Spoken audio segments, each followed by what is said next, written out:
Hey guys, welcome back to another video. Today we'll have a closer look at our Becma forge.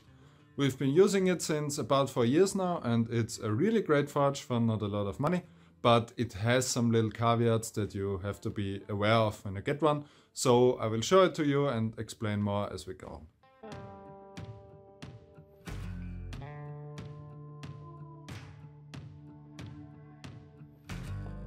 on. The forge is called the GFR Pro Damast Plus. It was 880 euro when we bought it, although the price has gone up to about 1,000 now.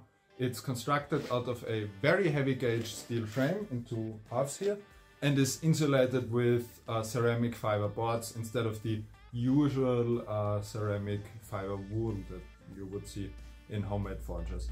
It can easily reach forge welding temperatures, even with an internal volume of about 30 liters, and features two pretty large burners and comes with all of the needed hardware to hook it up to these propane bottles. Except for very long forging sessions, the outside even stays cool, so the insulation works very well, which also leads to pretty low gas usage. It's about 4 kilograms per hour at 2 bars of pressure. And in real life, I would say it's maybe a bit more, but it pretty much checks out. The door opens upward, which gives you a huge opening, which is great if you're forging large stuff like large axes or large knives. This makes, however, a face shield and some insulated gloves a necessity. You can't even, if you've never been in front of a forge this large, you can't even imagine how hot it gets. So you need that. But if you work with smaller stuff, and that's usually enough for most knives and Damascus billets, you can use the small opening and then it's not an issue at all. You can just wear your normal gloves and you will be fine. So far so good. All of the features of this forge sound very well, but the large size does bring with it some problems, especially the surface treatment. Because the ceiling is completely flat and very large, you will have some issues with adhesion on the surface. We are currently using this high heat fire mortar. It's rated to 1600 degrees. And then as a reinforcement, some basalt fibers. These are very nice to work with and much better than glass fibers. They are rated for higher temperatures and they are a lot more coarse and pleasant to work with. And this is basically the only option you have. Something we tried was putting fire bricks on the ceiling, like just gluing it on top and supporting it on the sides, but it just cracks the first time you heat it up. So fire clay is basically your only option. Another issue we had with our particular unit was that one of the burners was constantly backfiring, which was pretty scary actually. Basically what happened was the flame traveled back up the burner and then started coming out of the air intake. So you would have to like close it up and restart it again.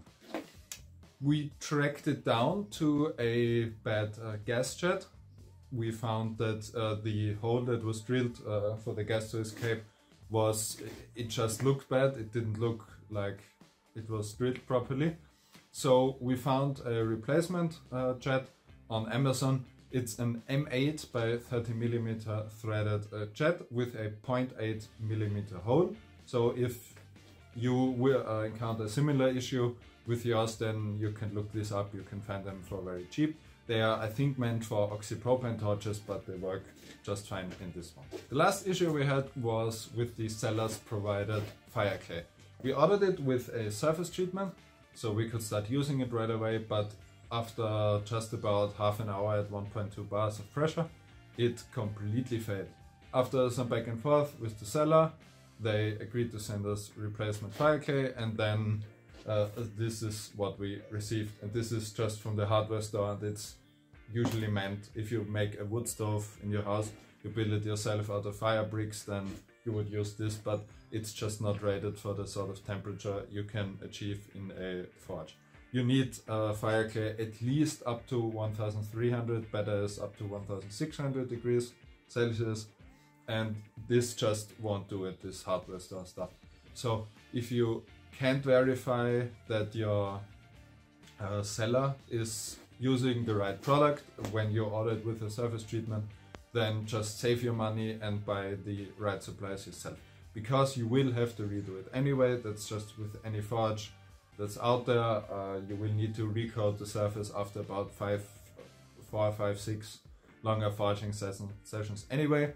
So you will need the supplies anyway. Just save your money and do it yourself properly. So that was it for this video. I hope you liked it. I hope you learned something about the Becma forge.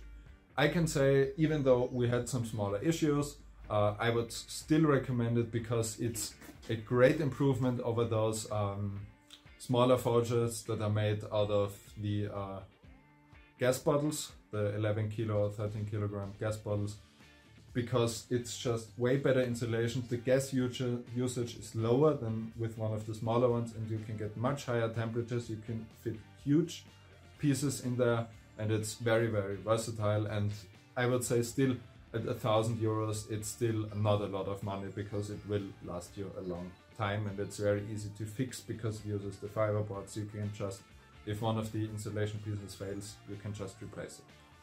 So, thank you for watching. I hope you found the video interesting. If you did, then consider subscribing and giving the video a like, and then I will see you on the next one. Bye bye.